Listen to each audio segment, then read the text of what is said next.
여름 잘 보내고 계십니까? 어떻게 해야 여름 잘 보내는 거죠? 선교를 가면 여름이 잘 갑니다. 오늘 말씀의 제목은 왜 솔로몬인가? 여러 왕자가 있는데 왜 꼭 솔로몬이어야만 했는가? 그 이후로 궁궐 안에는 피바람이 불죠. 숙청이 일어나고 또 음모가 전개되고 하는 광경을 우리가 지난 주서부터 보게 됩니다. 우리는 열왕기상 전체 왕들의 이야기의 첫 단축격인 이 솔로몬의 이야기를 잘 이해해야 나머지 왕들의 이야기도 그런 관점에서 이해할 수가 있습니다. 우리나라에도 조선 초기에 왕자의 난이 있었죠. 제1차, 2차 1398년인가 3년인가 지금 희미한데 왕자의 난이 있었습니다. 태조 이성계가 8아들을 두죠. 한씨에서 낳은 아들이 6, 강씨에서 낳은 아들이 2이죠. 전부 방자로 시작이 됩니다. 이방우, 이방과 다 이름은 기억할 수가 없는데 그 중에 이방원이가 한씨에서 낳은 아들 중에 다섯째 아들입니다. 이 이방원이는 사실 이성계가 조선을 건국할 무렵에 제일 공이 많았던 아들 중에 하나입니다. 근데 왕위가 자기에게 돌아오질 않죠. 강씨성을 가진 여인이 낳은 아들에게 왕위가 돌아갑니다. 이것으로 이복 형제들끼리 갈등이 일어나면서 제1차 왕자의 난이 벌어지는데 여기는 또 역사적 오해도 좀 있어요. 정도전이 개입을 하게 되죠. 그래서 정도전의 난 또는 왕자의 난, 실질적으로는 이방원의 난, 여러 가지로 이제 역사가들은 기록을 하고 있습니다. 그렇듯이 어느 역사건 어느 관점에서 시각을 보느냐는 그것은 굉장히 중요합니다. 해석이 달라지기 때문에. 그래서 이 솔로몬의 왕위 계승도 여러 그 사가들의 관점이 있어요. 이거 굉장히 부정적으로 보는 사람들이 있어요. 이것은 결국 솔로몬은 왕권을 원치 않았지만 나단의 음모와 그 어머니 밧세바의 계략이 맞물려서 솔로몬은 그냥 얹혀져서 왕이 된 것이다. 그리고 또 하나 부정적인 이유 중 하나가 왕이 되고 나서 그는 이제 2장 전체가 숙청 이야기입니다. 무자비한 숙청을 감행하죠. 피에 엉킨 역사가 2장 전체에 기록이 되고 있어요. 반면에 이제 긍정적인 시각의 관점도 있어요. 그것은 정치적인 보복으로 볼 게 아니라 다윗의 언약의 성취 관점에서 봐야 된다. 이제 이런 또 긍정적인 시각의 관점이 있습니다. 관점이야 자기가 바라보는 것이 주관적일 수밖에 없는데 우리는 이것저것을 떠나서 그러면 성경은 어떻게 얘기하는가? 그래서 오늘은 이제 3가지 관점에서, 그러니까 말하자면 이제 스포츠 용어로 치자면 관전 포인트가 3가지예요. 첫째가 분명 솔로몬이 왕의 자리에 앉기까지 가장 역할을 했던 인물이 나단입니다. 이 나단의 위치, 왜 나단이어야 했는가? 나단은 왜 그토록 솔로몬을 왕위에 앉히려고 애썼는가? 이 나단의 관점에서 우리가 좀 볼 필요가 있고, 두 번째는 오늘 본문의 중심 내용이 되는 다윗의 유언입니다. 오늘 내용은 다윗의 유언이에요. 이제 숨 거두기 얼마 전에 아들 솔로몬에게 유언한 내용입니다. 이런 거죠. 유언을 한 것만큼 정통성을 확인해 주는 더 이상의 증명이 필요한가? 이게 이제 보통 우리 개혁주의 입장에서의 시각입니다. 그리고 이제 마지막 3번째 관전 포인트는 솔로몬은 왕권을 잡고 나서 왜 그렇게 무자비한 피해 숙청을 감행해야 했는가? 이것이 어떤 전략적인 문제인가? 아니면 또 다른 속내가 감춰져 있는가, 이런 이제 세 가지 관점에서 이제 오늘 이야기를 좀 풀어 나가도록 하겠습니다. 우선 우린 지난 이야기를 걸쳐서 볼 수밖에 없는데 1장 11절을 좀 볼까요? 1장 11절. 나단이 솔로몬의 어머니 밧세바에게 이제 얘기합니다. 이르되 핫깃의 아들 아도니아가 왕이 되었음을 듣지 못하였나이까 우리 주 다윗은 알지 못하시나이다. 저를 볼까요? 이 상황이 정확하게 당시 궁궐 내부의 압축형 스케치예요. 지금 나단이 파악한 궁궐의 내부 사정은 아도니아가 거의 이제 정권을 찬탈할 만반의 준비를 갖추고 선포만 남았어요. 그런데 또 하나의 문제는 다윗은 점점 기력이 쇠해가서 궁궐 내부에 돌아가고 있는 상황을 전혀 인지를 못하고 있다는데 문제가 있어요. 나단의 판단에는 이러면 안 되는데, 분명 이 왕위는 솔로몬에게 돌아가야 되는데 하는 걱정스러운 마음에 밧세바, 솔로몬의 어머니를 불러 앉혀놓고 지략을 짜게 되죠. 당신 이렇게 그대로 있어서는 안 됩니다. 이건 하나님의 계획과 섭리가 아닙니다. 반드시 솔로몬에게 이 왕권이 돌아가야 됩니다. 내가 일러주는 말대로 지금부터 이렇게 하십시오. 그리고 속닥속닥 어떤 이제 작전이 벌어집니다. 그리고 밧세바는 시키는 대로 나단이 전해준 내용을 가지고 이제 병색이 짙어져가는 다윗의 침상으로 들어가죠. 몇 절을 보시냐면 15절을 보세요. 15절 한 장을 넘겨서 1장 15절입니다. 밧세바가 이에 침실에 들어가 왕에게 이르니 왕이 심히 늙었으므로 수넴 여자 아비삭이 시중 들었더라. 밧세바가 몸을 굽혀 왕께 절하니 왕이 이르되 어찌미냐 무슨 일이냐 물었던 거죠. 17절 다 같이 읽습니다. 시작. 그가 왕께 대답하되 내 주여 왕이 전에 왕의 하나님 여호와를 가리켜 여종에게 맹세하시기를 내 아들 솔로몬이 반드시 나를 이어 왕이 되어 내 왕위에 앉으리라 하셨거늘. 자, 저를 볼까요? 이거 누가 한 얘기죠? 솔로몬의 어머니 밧세바가 병들어 놓인 다윗에게 한 얘기입니다. 그런데 그 얘기 중에 무엇이 밝혀지냐 하면 여종에게 맹세하시기를 내 아들 솔로몬이 반드시 나를 이어 왕이 되어 내 왕위에 앉으리라 하셨거늘. 그러니까 다윗이 평소에 입버릇처럼 누가 다음 왕이 될 것을 얘기한 겁니까? 예, 솔로몬이 다음 왕이 될 것을 이미 언지를 주었어요. 이것이 궁궐 내부의 보편적인 정서였습니다. 반면에 법적인 계승자는 누굽니까? 아도니아입니다. 이거 아도니아가 몰랐을까요? 이런 정서를 당연히 알았죠.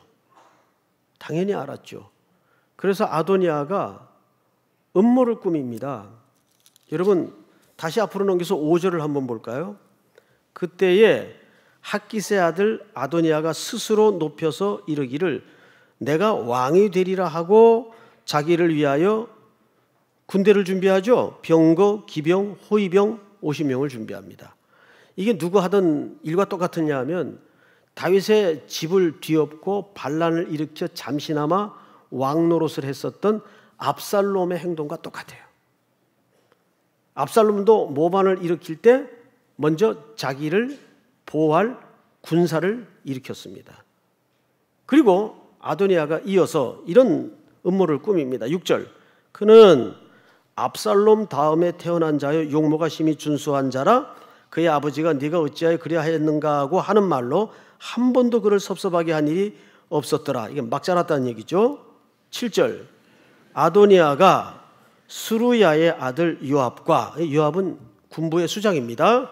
제사장 아비아달 종교의 수장입니다. 자, 여러분 고대 시대에는 군부와 종교를 잡아야 정권을 잡습니다. 지난 시간에 말씀을 드렸어요. 자, 그런데 이제 이들을 불러 모아놓고 말하자면 잔치를 베풉니다. 그런데 이 잔치는 그냥 일반적인 잔치가 아니에요.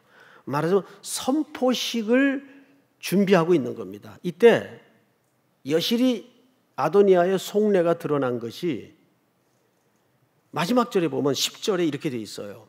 선지자 나단과 분하야와 용사들과 자기 동생 솔로몬은 청하지 아니하였더라. 이게 일반 잔치 같으면 당연히 다른 왕자도 초대되어 있는데 솔로몬 초대돼야 됩니까? 안 돼야 됩니까? 당연히 초대돼야죠. 그런데 이 잔치는 적어도 일반 잔치가 아니라 아도니아의 음모의 한 라인에서 이해를 해야 되기 때문에 솔로몬은 배제가 됩니다. 그러니까 이 아도니아의 모든 계획은 사실상 모반에 가까운 음모가 거의 마무리 단계에 이르렀던 겁니다. 이거를 누가 정확하게 파악을 했죠? 나단이 정확하게 파악합니다. 꼭 사극 보는 것 같죠? 정확하게 나단이 파악을 해요.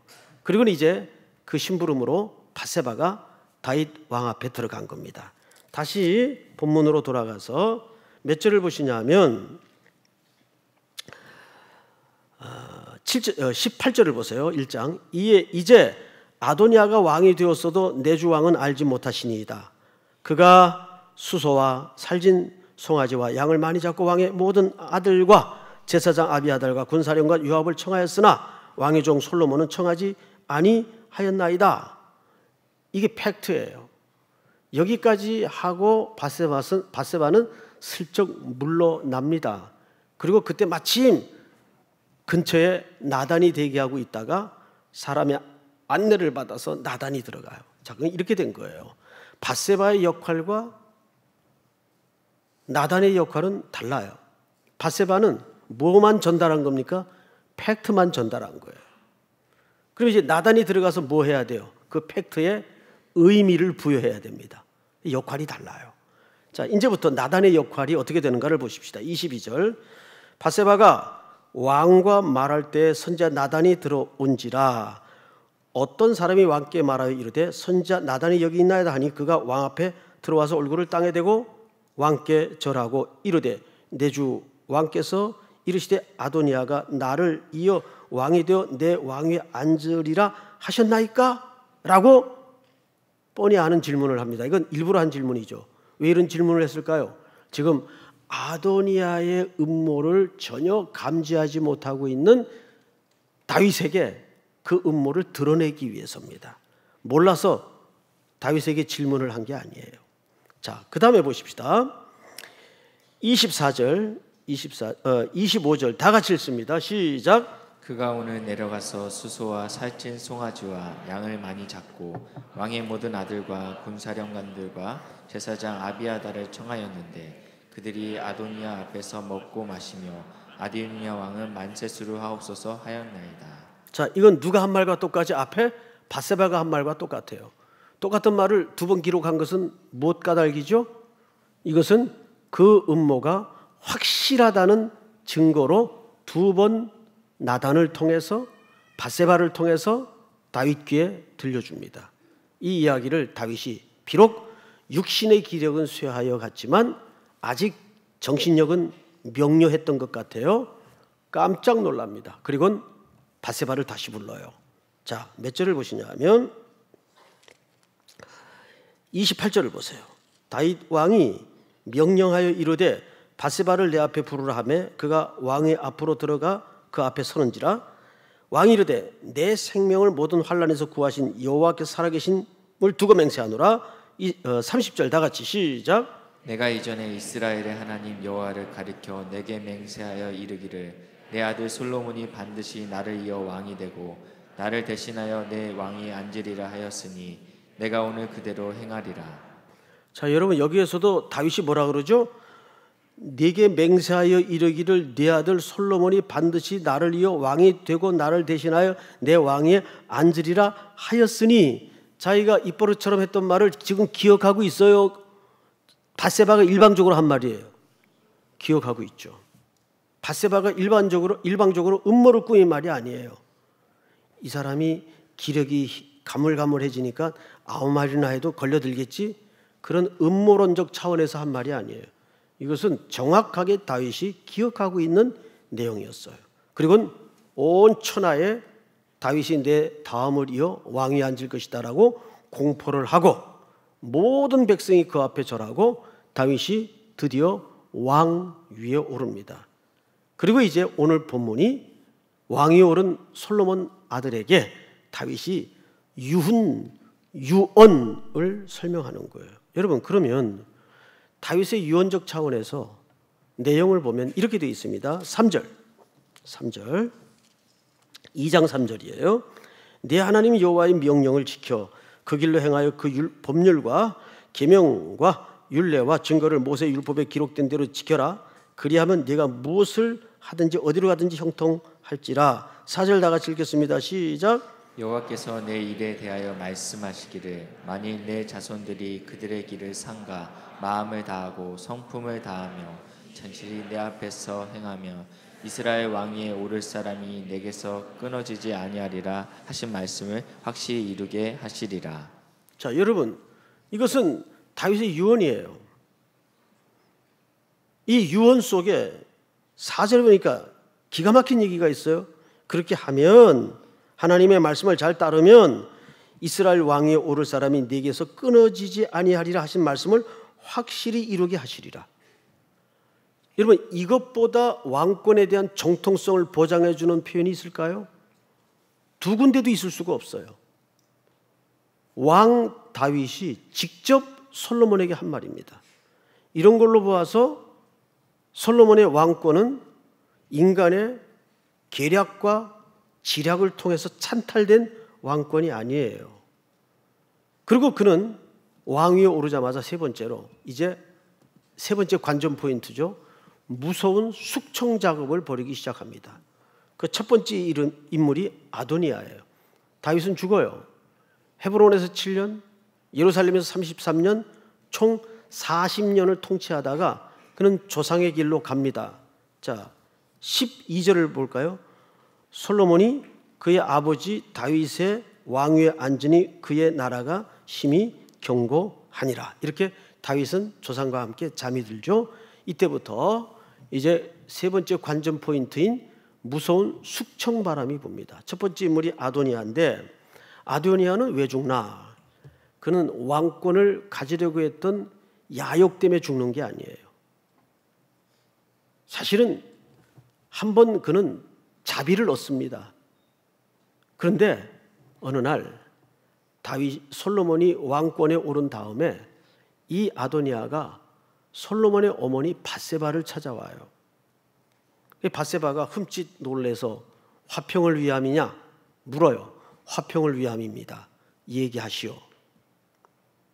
그러자 기가 막힌 얘기를 해요.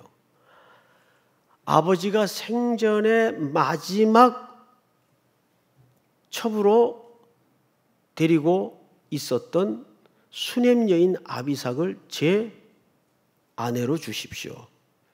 지금 이 족보가 어떻게 되는 거예요? 무슨 강아지 족보도 아니고 아버지의 아내입니다. 어쨌든 간에. 근데 달라는 거예요. 있을 수가 있어요? 있을 수가 있어요. 고대 사람들의 개념을 여러분들이 되돌려서 생각을 해야 됩니다. 자, 예를 드는 겁니다. 전쟁이 났어요. 한쪽이 지겠죠? 그러면 승자는 반드시 패한 적장의 여인들과 아내를 데려다가 자기 아내를 삼습니다. 이것이 승패를 확인하고 확정짓는 하나의 세레머니예요.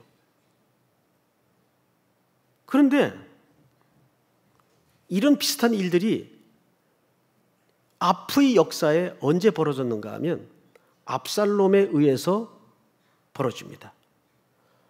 아버지의 궁궐을 찬탈하고 왕위에 앉죠. 그러고 나서 아버지는 도망을 다닙니다.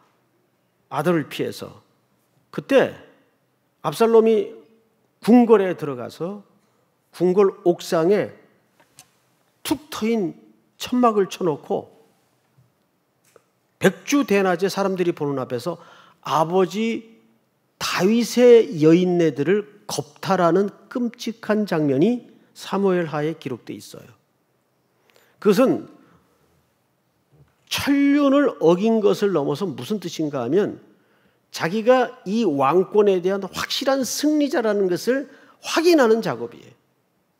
고대 사람들은 그게 가능했어요. 그러면 지금 아도니아 이놈이 우리 그냥 실질적으로 한번 얘기해 봅시다. 뭐라고 얘기하는 겁니까 지금? 자기 아버지 아내를 달라는 거예요.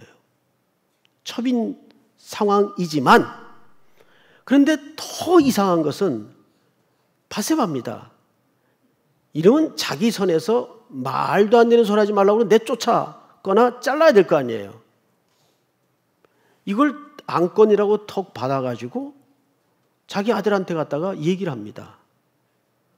그런데 아들은 굉장히 지혜로운 사람이에요. 벌써 그런 어처구니 없는 듯 보이는 요구를 한 아도니아의 속내를 간파합니다. 다음 2장을 보세요. 2장 23절. 여호와를 두고 맹세하여 이르되 아도니아가 이런 말을 하였은즉 그의 생명을 잃지 아니하면 하나님은 내게 보리의 벌을 내리심이 마땅하니라. 25절 다 같이 시작.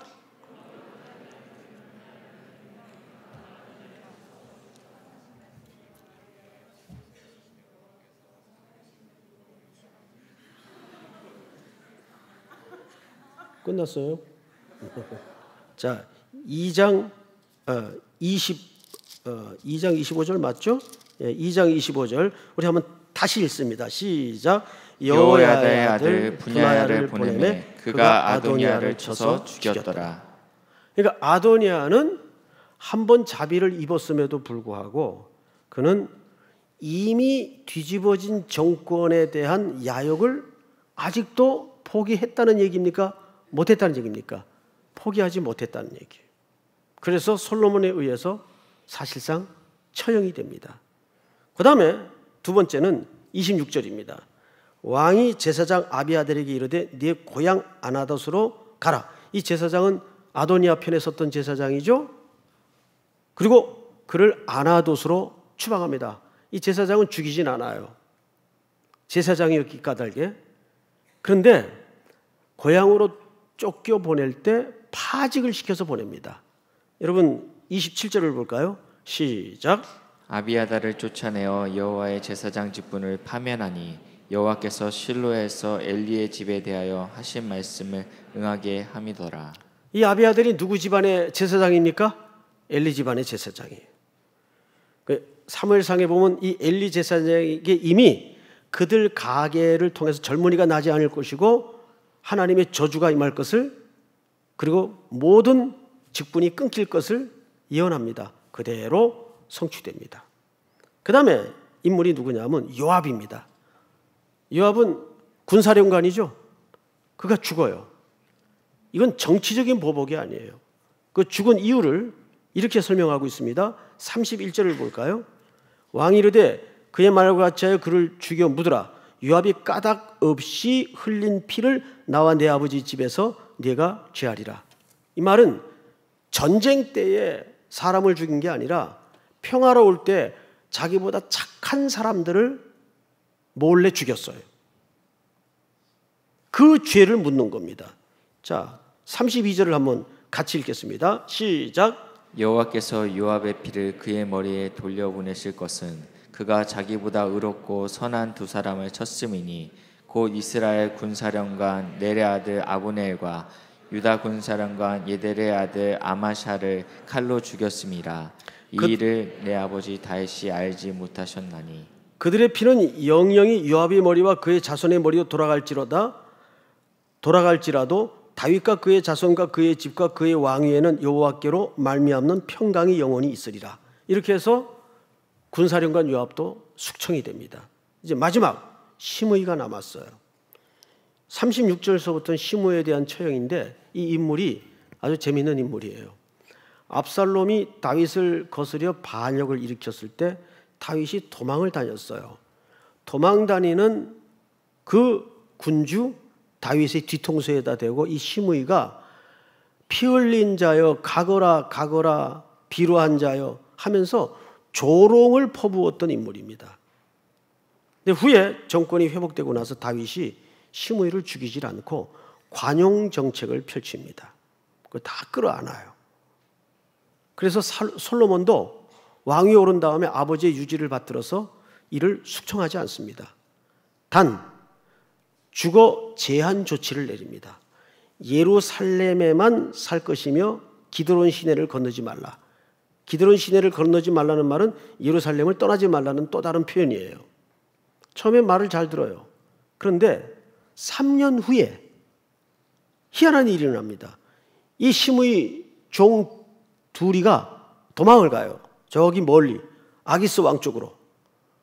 근데 그 종을 잡아오겠다고 시므이가 분명히 제한 조치를 내린 걸 알면서도 예루살렘을 떠나 쫓아가서 두 종을 잡아 결국은 끌고 와요. 사람들이 모를 리 없죠. 솔로몬 귀에까지 들어갑니다. 그래서 그도 처형이 되는데 46절을 보세요. 2장 46절 다 왔어요. 여호야다의 아들 브나야에게 명령하며 그가 나가서 시므이를 치니 그가 죽은지라 이렇게 돼 있어요. 자, 이제 앞을 보십시다. 이제 숙청은 이제 마무리가 됐습니다. 그런데 이 모든 숙청이 마무리되고 나서 그 끝에 붙은 문장 하나를 덜 읽어서는 안 됩니다. 이에 나라가 솔로몬의 손에 견고하여 지니라. 숙청이 끝나고 나자, 심판이 끝나고 나자 나라가 어떻게 됐다고요? 견고하여졌다 이렇게 돼 있어요. 이때부터 솔로몬 왕국은 유례를 찾아볼 수 없는 태평성대를 누리고 평화의 시기를 맞이하게 됩니다. 자, 그런데 잘 생각해 보세요. 이 솔로몬 왕국이 누렸던 태평성대와 평화의 시기는 그냥 온 걸까요? 아닙니다. 말씀에 대한 징벌과 심판에 대한 대가 지불이 숙청의 방식으로 있었기에 평화의 시기가 가능했고 나라가 견고했던 겁니다. 자, 오늘 이 구조를 놓쳐서는 안 돼요. 자, 그러면 이것이 솔로몬이 꼭 왕위에 앉아야 되는 명분이 될까요? 이제부터 우리는 성경신학적으로 성경 한 군데를 좀 볼 텐데 사무엘하 12장 6절을 띄워주세요. 이렇게 돼 있어요. 그가 불쌍히 여기지 아니하고 이런 일을 행하였으니 그 양 새끼를 4배나 갚아 주어야 하리라. 이 본문이 아닙니다. 그리고 자, 제가 그냥 읽겠습니다. 제가 방송실에다가 잘못 얘기를 한 것 같아요. 우리야의 아내가 다윗에게 낳은 아이를 여호와께서 치심에 심히 앓는지라 이렇게 돼 있어요. 자, 여러분, 우리야의 아내면 누굴 얘기합니까? 예, 밧세바죠. 그럼 밧세바라고 왜 안 썼을까요? 왜 하필 가슴 아프게도 전 남편의 이름이 여기 등장해야 옳았을까요? 기록자가 그거 몰랐을까요? 다윗의 죄를 정확하게 드러내고자 함이 있습니다. 그래서 우리야의 아내입니다. 이것은 전쟁 시에 다윗이 저질렀던 인생 일대의 최고의 죄악이었고 실수였습니다. 여러분, 나단 선지자의 고발과 지적을 통해서 다윗은 완전히 붕괴가 돼요. 바로 당신입니다. 이 지적 앞에 다윗은 소리도 못 내고 무너집니다. 그때 다윗이 깨달은 게 뭐죠? 우리 내면에는 의가 없구나. 선한 게 없구나. 그래서 그때야 비로소 시편을 통해서 그래서 인간에게는 중보자가 오셔야 했구나. 오실 그리스도를 바라보게 됩니다. 밧세바 사건을 통해서. 그래서 이 밧세바 사건은 굉장히 중요한 사건이에요. 인간이 누구냐를 이 사건보다 잘 드러내는 모형은 없기 때문입니다. 그렇게 우리아는 전장에서 피 한 방울 손에 안 묻히고 살인을 당하죠. 그리고 밧세바는 다윗의 아내가 됩니다. 잉태했던 그 아이가 태어났지만 성경은 정확하게 뭐라고 표현을 하는가 하면 우리아의 아내가 다윗에게 낳은 아이를 여호와께서 치심에 심히 알른지라. 그러니까 우리아가 잉태했던 그 아이는 사실상 누가 치신 겁니까? 하나님이 치신 거예요. 다윗의 죄에 대한 대가를 지불하신 겁니다. 그리고 나서 본문을 다시 한번 보십시다. 사무엘하 12장을 띄워주세요. 다윗이 시작.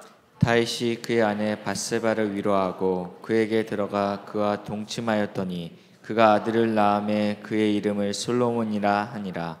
여호와께서 그를 사랑하사 계속해서 선지자 나단을 보내 그의 이름을 여디디아라 하시니 이는 여호와께서 사랑하셨기 때문이더라. 그 하나님의 심판격인 아이의 죽음이 있고 나서 하나님이 이제 그 용서와 구원과 회복의 차원에서 주신 아들이 누구죠? 솔로몬이에요. 솔로몬은 그냥 얻어진 아들이 아니에요. 뭘 통해서 얻어졌죠?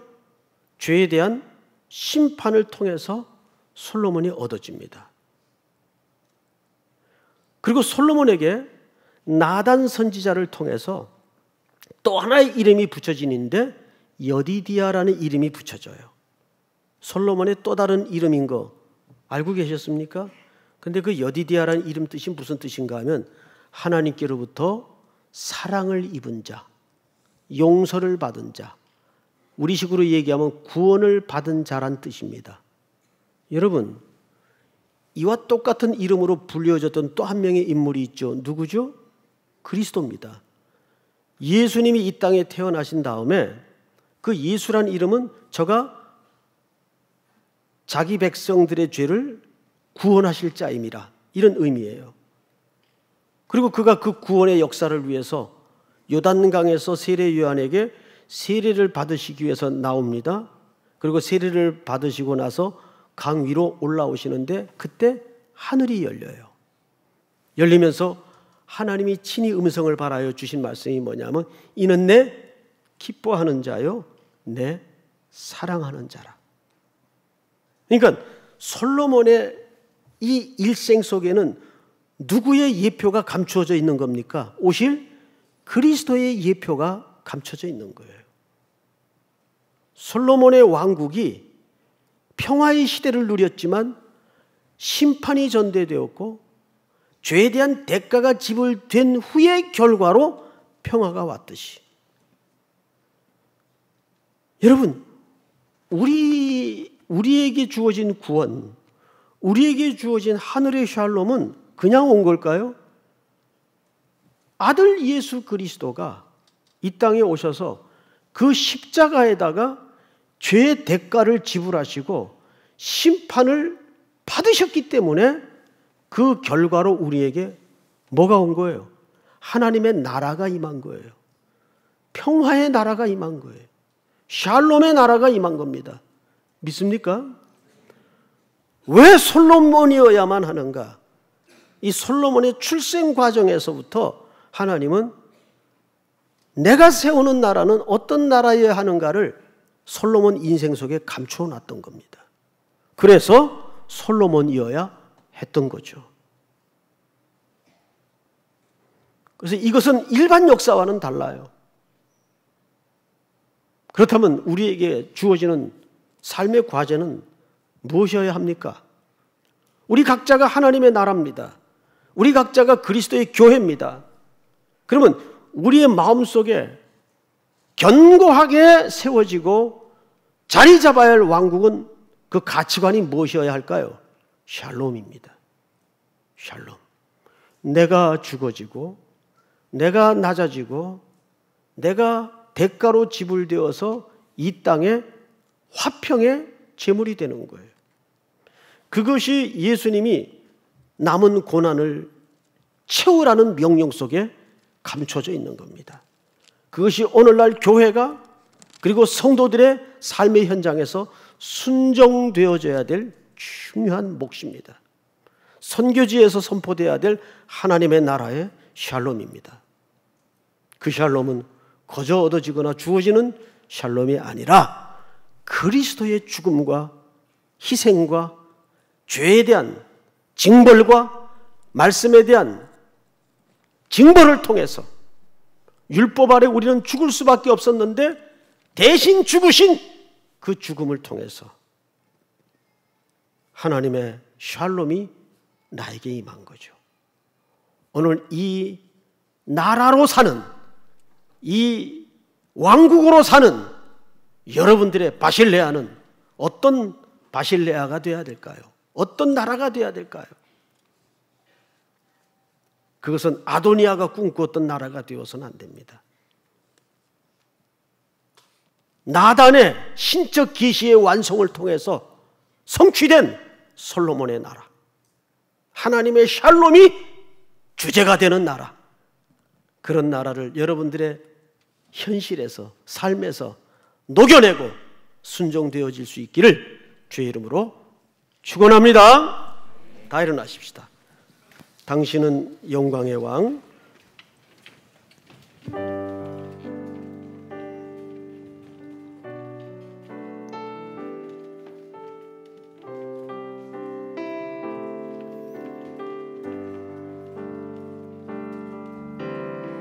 당신은 영광의 왕, 당신은 평화의 왕, 당신은 하늘과 땅의 주, 당신은 정의의 천사가 무릎 꿇고 예배하고 찬송하네. 영원한 생명 말씀,